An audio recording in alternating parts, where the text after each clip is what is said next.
Very alarming, I guess I would say, as far as the numbers. Vigo County schools are addressing a major concern for students in the Wabash Valley. Good evening and thanks for joining us. Some Indiana students may have another challenge to face, and this time it's outside the classroom. A new report shows many Hoosier students do not have a place to stay once they leave school.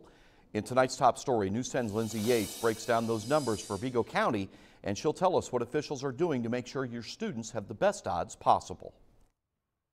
They are the challenges students face outside of these halls. They may not have the clothes the next day to wear to school, or different clothes, or they may be more concerned about where their food's coming from for their meal that night. A worry that's on the minds of more children than ever before. Very alarming, I guess I would say, as far as the numbers. Rick Stevens is the Assistant Director of Student Services at the Vigo County School Corporation. Part of that responsibility is tracking kids who are homeless and attending schools in Vigo County School Corporation. And he says last year more than 200 students didn't have a place to call home. Adds probably to our number. We also talk about stacking up or doubling up with family and friends when you're in that situation, not by choice, but financially you really can't afford it. And the school corporation believes the number of homeless children will be even higher this year. A lot of parents and families being one paycheck away from being homeless. A reality educators can't change. Our responsibility would be, what are the needs of the students? And to learn more about those needs, as we told you earlier this year, the corporation hired 8 additional school counselors. Being sure the kids are identified.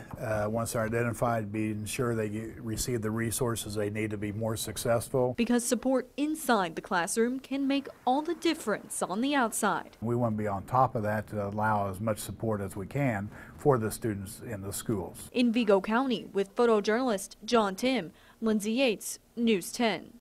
Indiana saw an 81% increase in homeless students over the past 5 years. That number comes from the Department of Education.